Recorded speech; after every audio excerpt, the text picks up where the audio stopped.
¿Cómo está? Buenos días. Buenos días, Inge. ¿Cómo están? Buenos días. Déjenme abro el documento, ¿no? Para seguir trabajando.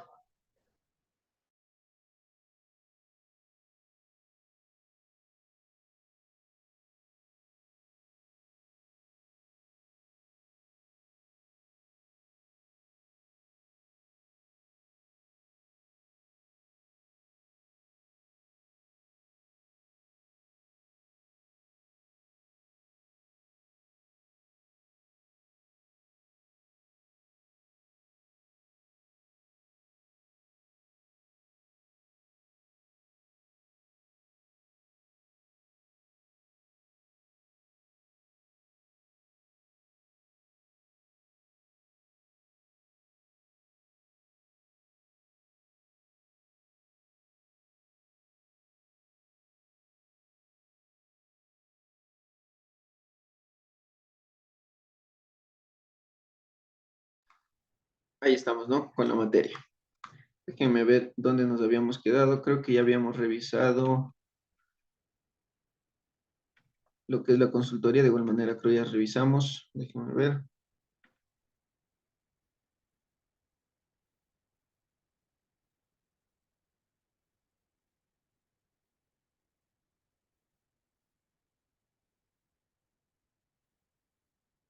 Ya. Ya revisamos, ¿no? Todo lo que es los procedimientos comunes, entonces. Entonces, ahora vamos a revisar ya lo que es los procedimientos especiales, ¿sí? Procedimientos especiales. Miren, dentro de los procedimientos especiales nosotros vamos a tener varios tipos, de igual manera, ¿no? Una clasificación. Uno de ellos es el arrendamiento de bienes muebles e inmuebles, ¿sí? Miren, por ejemplo, ¿dónde se puede dar esto de arrendamientos bienes inmuebles e inmuebles? En las instituciones educativas, ¿no es cierto? En las universidades, por ejemplo, porque las universidades arriendan locales dentro de la misma universidad, ¿no? Del inmueble. Ellos tienen, por ejemplo, para el servicio de copiadoras. Ese servicio que prestan otras personas es a través de un proceso público, un proceso de compras públicas en donde la mejor oferta es la que se va a quedar con ese local, ¿no es cierto? Para arrendamiento, o sea, de copiadoras, por ejemplo, los bares, de igual manera, ingresan en un concurso, los bares escolares, los bares en las universidades, por ejemplo, los mercados, si ven, ¿verdad? Existen locales comerciales dentro de los mercados, todo eso, ¿no? Entonces, esos son arrendamientos de bienes muebles e inmuebles, ¿verdad? Entonces, miren, eso vamos a ir revisando. Uno de estos procedimientos especiales es el que les acabo de mencionar, ¿no? Arrendamiento de bienes muebles e inmuebles. Y nos dice, las entidades contratantes serán arrendatarios, ¿no? Las entidades contratantes se les va a considerar como arrendatarios, ¿sí? Porque ellos son los que van a arrendar. Pero para arrendar, como les digo, ellos deben sostenerse a un procedimiento que nos establece la normativa de compras públicas. Y el procedimiento es el siguiente, ¿no? Si algún compañero me puede ayudar, por favor, acerca de este procedimiento. Procedimiento. Para el arrendamiento de bienes inmuebles, las entidades contratantes públicas en el portal www.compraspublica.gov.es los pliegos en los que constará las condiciones mínimas del inmueble requerido, con la referencia al sector y lugar de ubicación del mismo.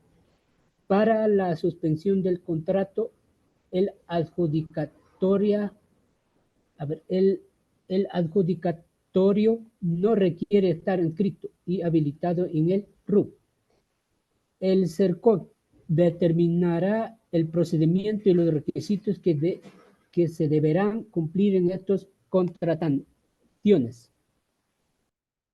Muy bien, entonces miren, este es el procedimiento, ¿no? Donde dice que los arrendatarios, es decir, las instituciones públicas, van a publicar, ¿no es cierto? Van a publicar los procesos, es decir, los bienes muebles e inmuebles disponibles para que sean arrendados y las personas que se encuentren interesadas, es decir, los ofertantes, los oferentes se encuentren interesados, tendrán que cumplir siempre y cuando lo que establezca los pliegos, que pliegos ya hemos visto que en todos los procedimientos va a existir, que prácticamente los pliegos son las condiciones técnicas, comisiones de experiencia, condiciones del equipo técnico, condiciones del local, etcétera, ¿no?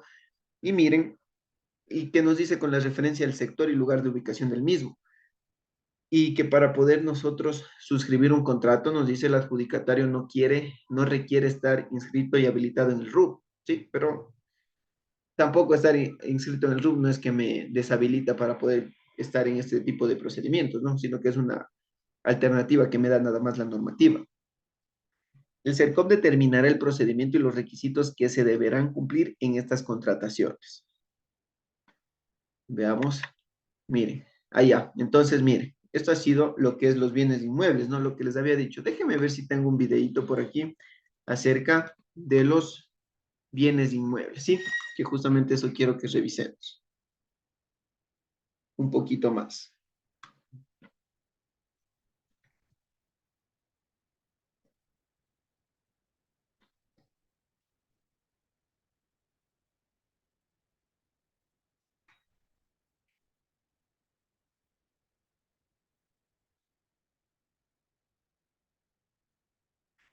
Mm, no le encuentro ningún videito, déjenme ver, acerca de arrendamientos de bienes inmuebles. A ver.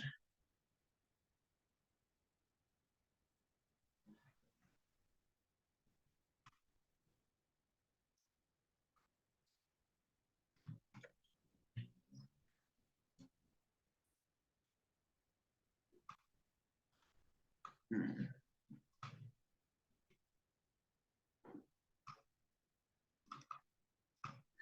Les voy a compartir este documento, ¿no? Que justamente el CERCOP es que nos pone este documento, miren. Nos dice, miren, contratación de arrendamiento de bienes inmuebles de octubre de 2022. Aquí nos establecen, miren, esta es la clasificación de los procedimientos especiales, ¿no? Adquisición de bienes inmuebles, arrendamiento de bienes muebles e inmuebles, contratación integral por precio fijo, ferias inclusivas, procedimientos financiados por préstamos de organismos internacionales, procedimientos de contratación en el extranjero, procedimientos de contratación en situación de emergencia, ¿sí? Esos son los procedimientos especiales, pero nosotros vamos a revisar solamente los principales, ¿no? Que es este, el que está marcado, el de contratación integral por precio fijo, ferias inclusivas y el de procedimientos de contratación en situación de emergencia. Eso es lo que vamos a revisar nosotros. Miren, nos dice que las entidades contratantes como arrendatarias, ¿sí?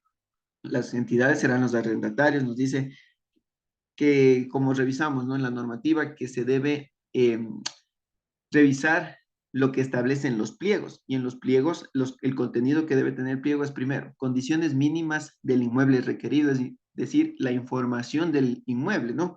Es decir, por ejemplo, cuántos metros tiene, cuánto de ancho, cuánto de largo, cuántos, por ejemplo, cuántas áreas tiene, etcétera, ¿no? Toda la información, las condiciones mínimas del inmueble me establece. También debe contener la referencia del sector y lugar de ubicación del mismo, ¿sí? Es necesario para conocerlo. Y tercero, la convocatoria en la página web de la institución o el uso de otros medios de comunicación que se considere pertinentes sin perjuicio de que se puedan efectuar invitaciones directas. Entonces, mire, esta convocatoria será pública de igual manera. Debemos estar atentos para las convocatorias que se realicen. Las entidades contratantes como arrendatarias, nos dice. La entidad contratante adjudicará el contrato de arrendamiento a la mejor oferta, tomando en consideración el cumplimiento de las condiciones previstas en el pliego y el precio del canon arrendaticio, nos dice. ¿Sí? Entonces, miren, la adjudicación, que ya sabemos que es el acto administrativo entre las partes donde ya adquieren derechos y obligaciones, y se dará a la mejor oferta, nos dice así, tomando en consideración siempre el cumplimiento de las condiciones previstas en los pliegos, es decir, que se cumplan lo que establecemos nosotros en los pliegos y el precio, ¿verdad? El precio del arrendamiento. Las entidades contratantes como arrendatarias, canon de arrendamiento nos dice. El valor del canon de arrendamiento será determinado sobre la base de los valores de mercado vigentes en el lugar en el que se encuentre el inmueble. La comisión técnica que se encargue de realizar los pliegos son los encargados, ¿no? De verificar cuánto o cómo van a hacer el cálculo del pago, ¿no? El pago mensual, es decir, el canon de arrendamiento, lo que yo debo cancelarle a la institución por la prestación de ese lugar, de ese establecimiento. Entonces nos dice que nos basaremos de acuerdo a un promedio, realizando un estudio de locales comerciales con las mismas características o similares dentro del sector, ¿sí? Del sector donde estamos arrendando el inmueble. Entonces, una vez que la comisión técnica verifique cuál es el valor promedio, el valor que se promedia por ahí por un local similar al que yo estoy arrendando, tomarán la decisión para poner un canon de arrendamiento, ¿sí? Entonces, miren eso. Las entidades contratantes como arrendatarias. ¿Qué nos dice entonces? Miren, el contrato de arrendamiento, bueno, el plazo nos dice, ¿no? El contrato de arrendamiento se celebrará por el plazo necesario, de acuerdo al uso y destinación que se le dará, ¿sí? Entonces, miren, como puede ser meses o puede ser años, no nos establece aquí algún tiempo mínimo máximo, ¿no? Suscripción del contrato.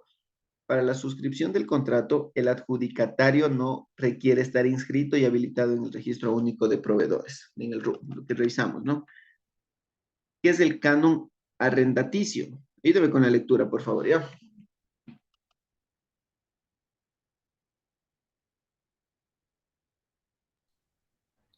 Dice, es el valor o precio establecido en el contrato de mutuo acuerdo que debe cancelar el arrendatario al arrendador por el uso y goce del inmueble arrendado.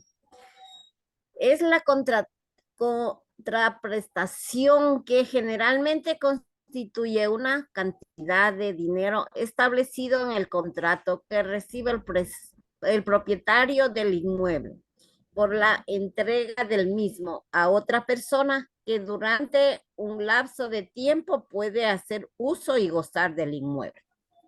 Muy bien, entonces ahí nos establece, ¿no? Que prácticamente el canon arrendaticio es el valor que se va a cancelar, que va a cancelar la persona que ya se le adjudicó tal vez este contrato de arrendamiento, entonces tendrá que pagar mes a mes durante el tiempo en el que haya sido eh, adjudicado, ¿no? Este proceso, ¿sí? Es decir, como les digo, meses o años, pero el canon de arrendamiento, perdón, el canon arrendaticio se debe cumplir mes a mes, ¿sí? Entonces, mire, vamos a ir un poquito más abajo.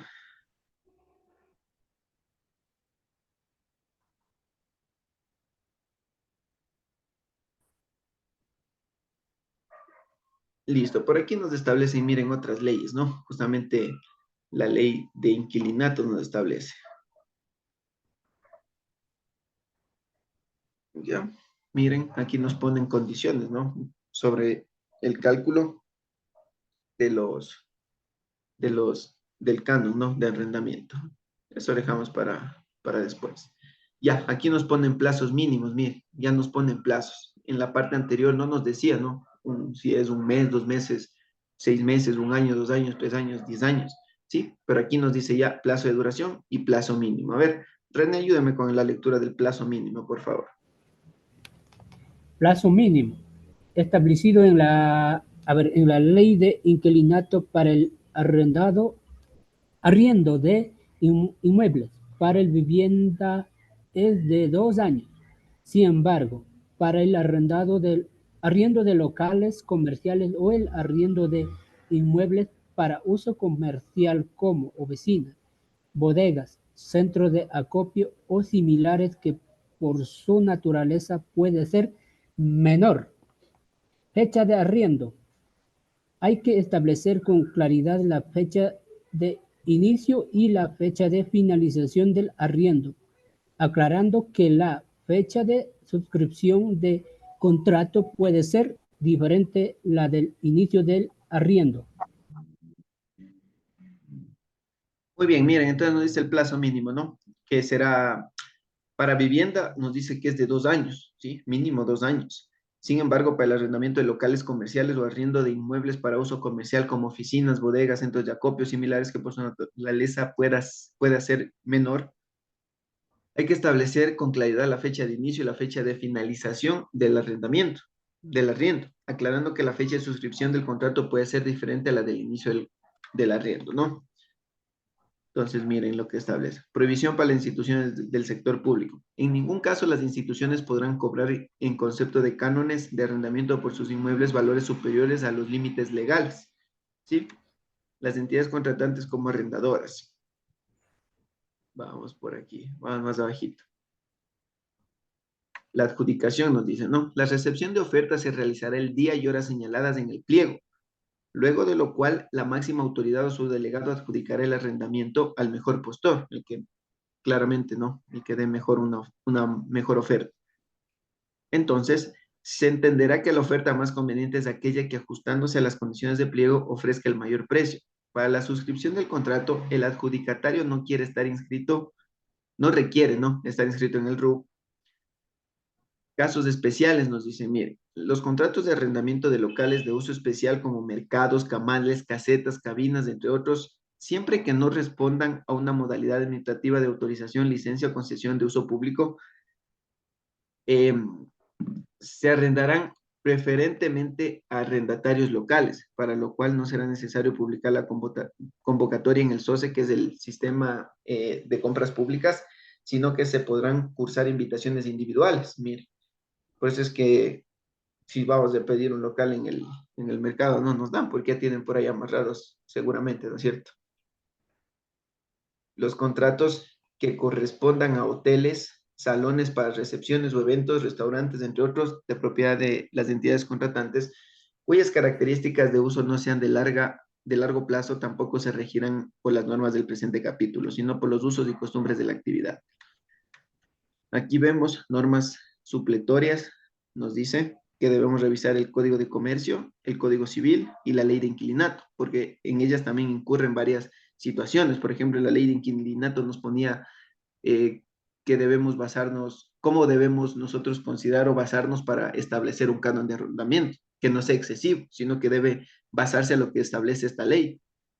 ¿Sí? En cambio, el Código Civil justamente establece, creo, un capítulo acerca de lo que es los contratos, ¿no? Contratos, justamente, contratos civiles. Normas supletorias, de igual manera, por acá nos establece, bueno, la ley de inquilinato, las siglas que utilizamos, que nos establecen por acá, nos dicen,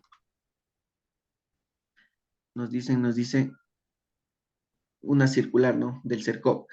El CERCOP solicita a las entidades contratantes que en todos los procesos de contratación que efectúen se asigne obligatoriamente un código, el cual deberá contener el tipo de procedimiento, entidad, año y número del proceso. ¿Sí? Entonces, mire, eso es lo que nos establece el CERCOP mismo como materia para nosotros establecer una lectura rápida. Déjenme ver si por aquí puedo encontrar algún proceso que hayan publicado.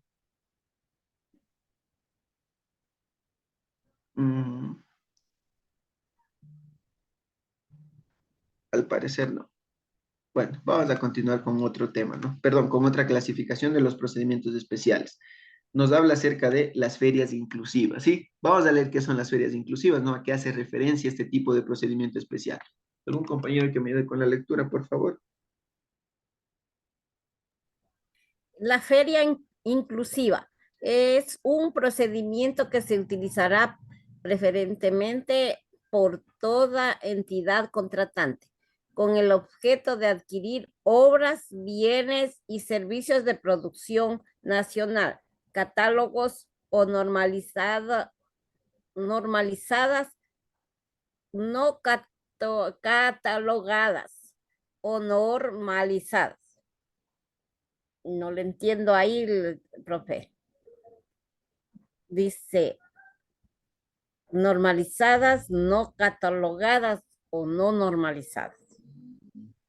En este procedimiento únicamente podrán participar en calidad de proveedores los productores individuales, las organizaciones de la economía popular y solidaria, las unidades económicas populares, los artesanos, las micro y pequeñas unidades productivas. Muy bien, entonces, ¿no? La feria inclusiva, entonces, ¿a qué hace referencia? ¿Verdad? A adquirir, nos dice, podemos adquirir obras, bienes, servicios de producción nacional, ¿sí? A eso hace referencia, a la producción nacional. ¿sí? Ferias inclusivas. De productos nacionales, claramente, catalogados o normalizados, no catalogados o no normalizados, ¿sí? No interesa aquí si son normalizados o no normalizados, sino que sea de producción nacional es lo que prioriza, ¿sí? Entonces, ¿qué más nos dice? En este procedimiento únicamente podrán participar, por eso le he puesto aquí, le he subrayado, únicamente podrán participar en calidad de proveedores los productores individuales, las organizaciones de la economía popular y solidaria, las unidades económicas populares, los artesanos, las micro y pequeñas unidades productivas, ¿sí? Entonces, eso es la feria inclusiva, ¿no? Para este tipo de proveedores, ¿sí? Donde van a incluirle justamente a este tipo de proveedores, ¿no? Nos dice que sean artesanos, producción nacional, productores individuales, de organizaciones que se encuentren en, en, en la economía popular y solidaria, en las EPS, ¿sí? Entonces, mire, veamos más acá abajito acerca de las ferias inclusivas, que nos establece también que las entidades contratantes desarrollarán este procedimiento sin considerar los montos de contratación para fomentar la participación de artesanos, micro y pequeños productores prestadores de servicios. Las invitaciones para las ferias inclusivas, a más de publicarse en el portal web de las compras públicas, se publicarán por un medio impreso, radial o televisivo. ¿Sí? Actualmente podemos publicarlo fácilmente a través de las páginas oficiales en redes sociales, no hay ningún inconveniente. Incluso eso creo que tiene más alcance, ¿no? Para que las personas puedan revisar. Del lugar donde se realizará la feria. Las ferias inclusivas observarán el procedimiento de contratación que para el efecto dicte el CERCOP. ¿Sí? Veamos, aquí hemos tenido un video acerca de las ferias inclusivas. Déjenme, creo que está sin audio, ¿no? Ahí me confirman si escuchan.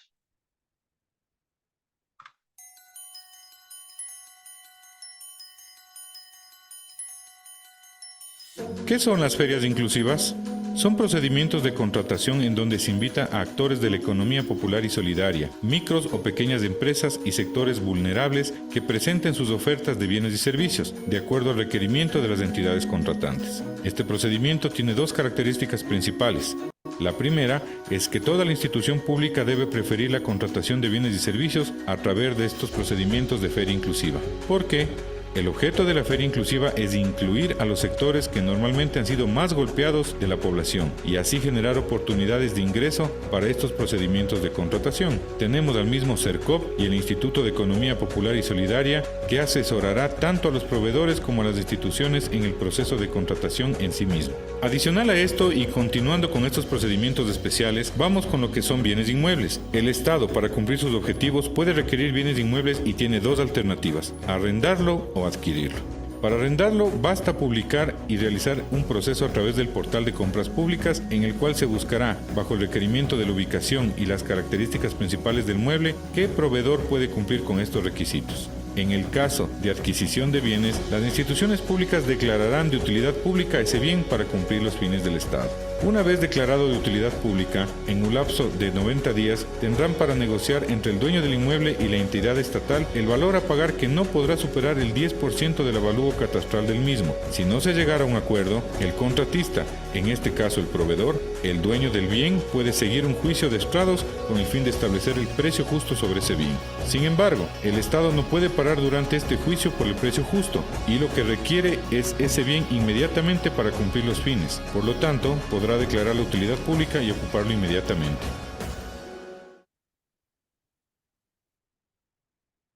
¿Usted es profesional de...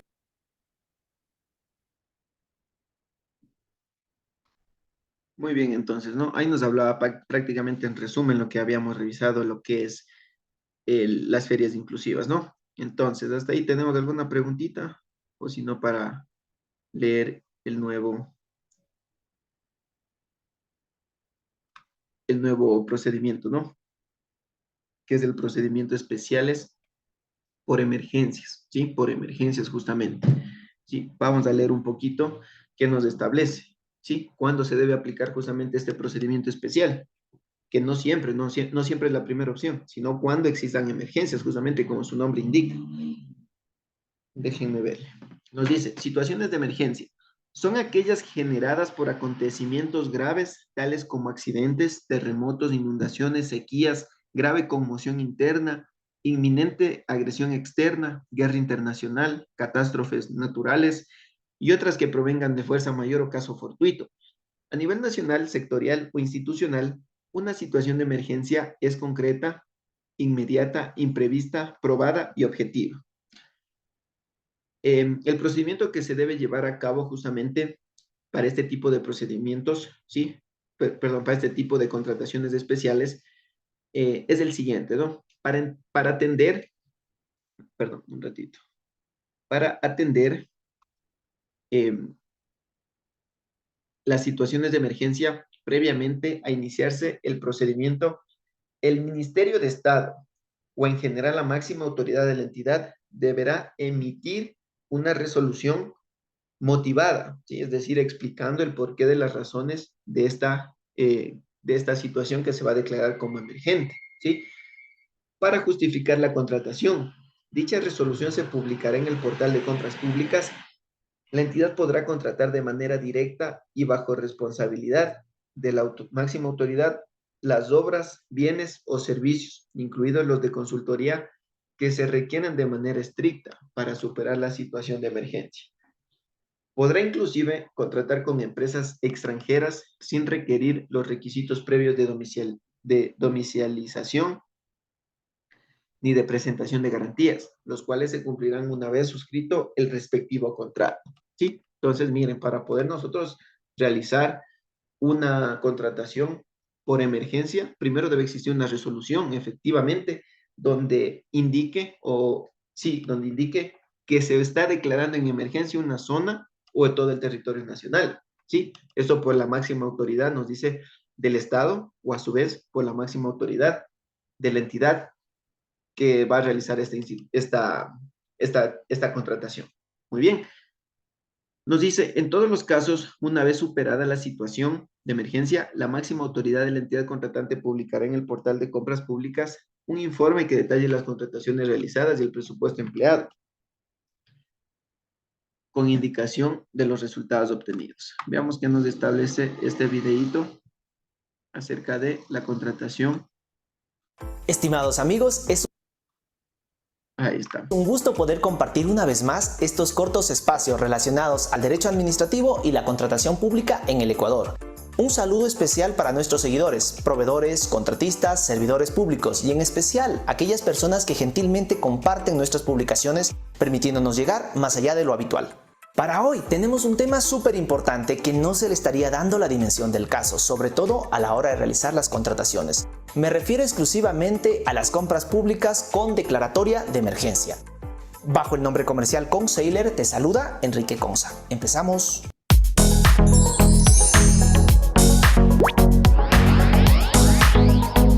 Las entidades públicas podrán contratar directamente y sin necesidad de concurso obras, bienes, servicios o consultorías estrictamente necesarias para superar la situación de emergencia.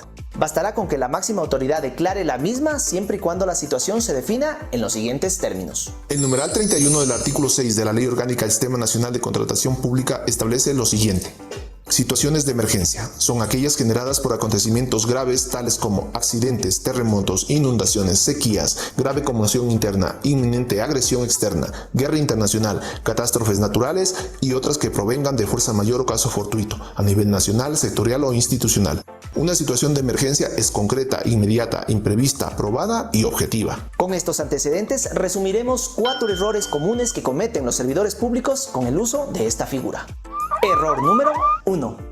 Declaratorias de emergencia débiles. Esto se debe a que las mismas no conllevan los elementos que configuran la situación de emergencia, sobre todo en la motivación de la resolución. Esto es orientado a lo inmediato y a lo imprevisible, debiendo a su vez ser esta situación concreta, objetiva y sobre todo probada. Las contrataciones que no reúnan estos elementos serán considerados como elusión de procedimientos precontractuales.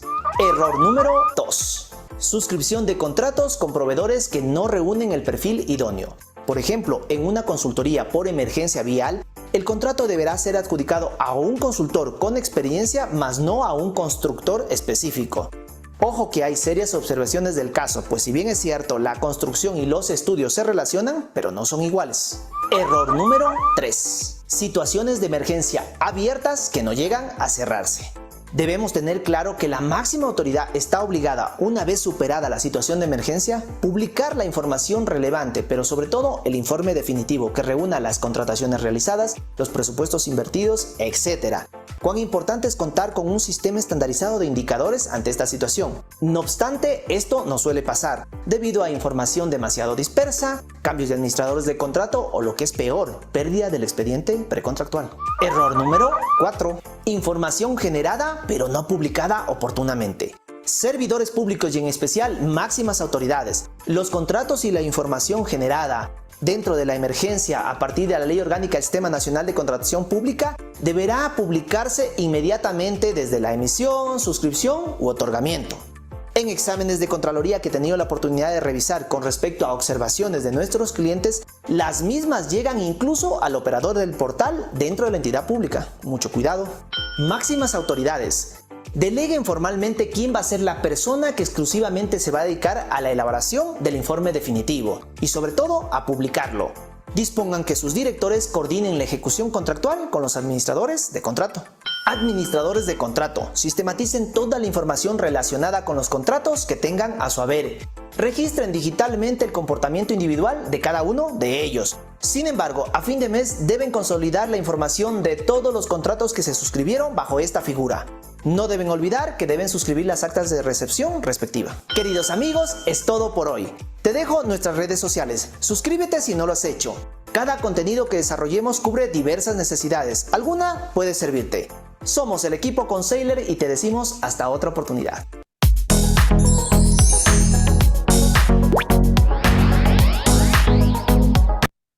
Estimado. Muy bien, ¿no? Ahí hemos revisado un poquito de lo que es la contratación emergente. Listo. Tenemos 1 minuto y medio. Tal vez tienen alguna preguntita, alguna duda antes de terminar con la clase del día de hoy. Pues estamos claros, a ver.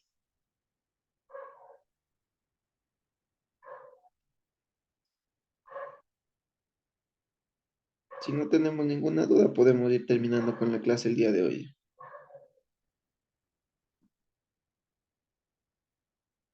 Sí, listo, entonces. Nos vemos. Hasta la próxima. Bueno, la próxima semana no tenemos clases, ¿no? Es feriado. De aquí nos vemos en 15 días, entonces, después del feriado. Sí. Ya, prácticamente. yo quiero hacerle una preguntita, Magister. En la tarea de la unidad 2 y 3, está un poco complicado. Como de fórum, dice, tendremos que unirnos con nuestros compañeros. No, No le nada, entiendo. nada que ver. Déjeme verle, ¿no? Sí, ahí nomás De está foro en, nomás. sí, En la unidad 2 me dice. sí, en la 2. En la 2 dice, foro, opine cuál es Sí. el principio que le pareció más interesante. Por ejemplo, existen 10 principios que nosotros revisamos en las lecturas. Usted aquí ya le prestó justamente a algunos compañeros. Mire, en donde pone el principio de trato justo le ha parecido importante, interesante, ¿no? Pone Ya. aquí y A mí realiza un me gustaría el comentario. de transparencia. Ya entonces, usted debe realizar un comentario, nada más, así como ha Ya. puesto María Chicaiza, su compañera. O a su vez, Ya, como y ha puesto por acá, déjenme ver, como ha puesto el René Cajilema, mire, de los 10 principios que